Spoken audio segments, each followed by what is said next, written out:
Another day, another Hollywood giant facing major allegations. Everyone act surprised. This time, it's Tyler Perry we're talking about. Yes, the Tyler Perry, and he's just been slapped with a $260 million lawsuit, you guys. And the claims, you might ask, sexual harassment, battery, and a whole lot of power play behind the scenes. One of his former actors is speaking out, and the allegations are intense, you guys. And the text even worse. Buckle up because this one's messy. We've got to get into this. So Tyler Perry is facing massive legal heat, and he's being sued for a jaw-dropping $260 million by one of his former actors, Derek Dixon. According to TMZ, court documents were filed in which Derek lays out a disturbing timeline that dates back to 2019. He claims he first met Tyler at an event where Tyler allegedly picked him out of the crowd, asked for his number, and hinted there might be acting opportunities ahead. Shortly after, Derek landed a small part in 2 episodes of Tyler Perry's show, Ruthless, and that's when things started to get complicated. In January of 2020, Derek claims Tyler invited him to his Atlanta home. Expecting to build a friendship that might lead to more roles, Derek accepted. He says he drank too much that night and ended up sleeping in the guest room, only to wake up to Tyler allegedly climbing into bed and touching his thighs. And he says he shut it down immediately.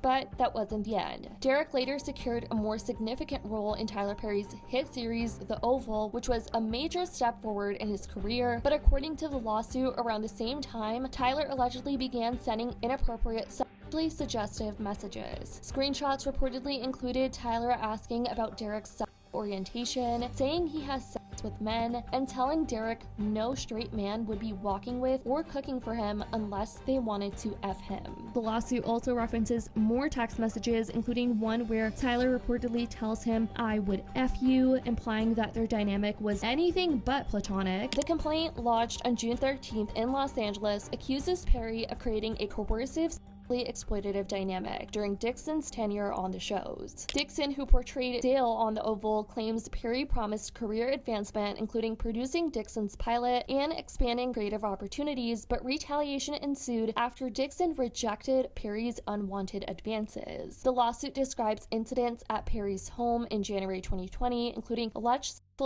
similar behavior during a past trip to the Bahamas in October 2020. The complaint also asserts that Dixon's character arc was manipulated as leverage. Perry allegedly warned Dixon that his character's survival depended on granting compliance. At season's end, Dale was shot 4 times in a cliffhanger, which Dixon interprets as a threat. Additionally, acts such as non-consensual groping in a trailer and at Perry's homes are cited as further allegations. Dixon asserts the stress led to serious health issues, including PTSD, prompting his medical provider to prescribe antidepressants. He left The Oval during the final season and lost nearly $400,000 in earnings. What's even more disturbing is that Derek claims the character he played in The Oval, which is a gay, homeless, desperate store clerk who sleeps with people for shelter, was essentially a reflection of what Perry said he was looking for in real life: a partner who is loyal, dependent, and available. The alleged text messages show a picture of Tyler, allegedly a photo that Tyler sent, and Derek allegedly goes, "Nice picture. Yeah, the water does look calm. Nice picture." I guess Tyler allegedly got upset that he was pointing out the water and not really talking about Tyler's looks, allegedly being like, "What do you mean nice picture? Great, amazing, awesome picture. You don't see that stud in that nice picture?" Here's some more text messages. You guys can pause to read. Then there's this one. "You know what I cook, Derek? Spaghetti, cake. You, I'm so drunk, talking."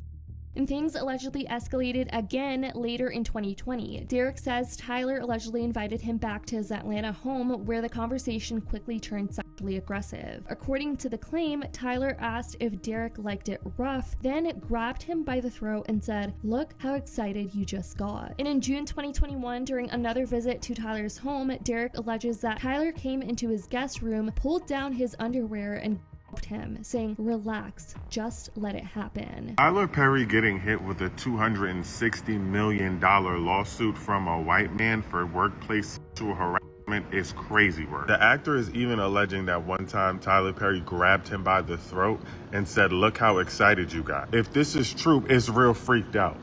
The whole thing is way too freaked out. Now, people have been speculating that Tyler Perry was into men since Tyler Perry came out. And me personally, I don't care who nobody sleeps with when they in the comfort of their home or outside, for real. And the actor is saying that this didn't happen once. This didn't happen twice, but on several occasions. And the actor plays the role of Dale in The Oval, which is a homeless gay white man. And he's alleging that Tyler Perry told him that that's what he was looking for. He wanted someone who could be dependent on him. Now, in the lawsuit, he also released a bunch of text messages between him and Tyler Perry, but in reading them, I don't really think it says much outside of the fact that it seemed like they might have been flirting with each other. Now, let me be very clear. I am not saying that I do not believe the victim. I'm just telling you what I saw in the text messages that were released by the victim. All that to say, I can't believe they caught Uncle Tyler Perry out here slipping.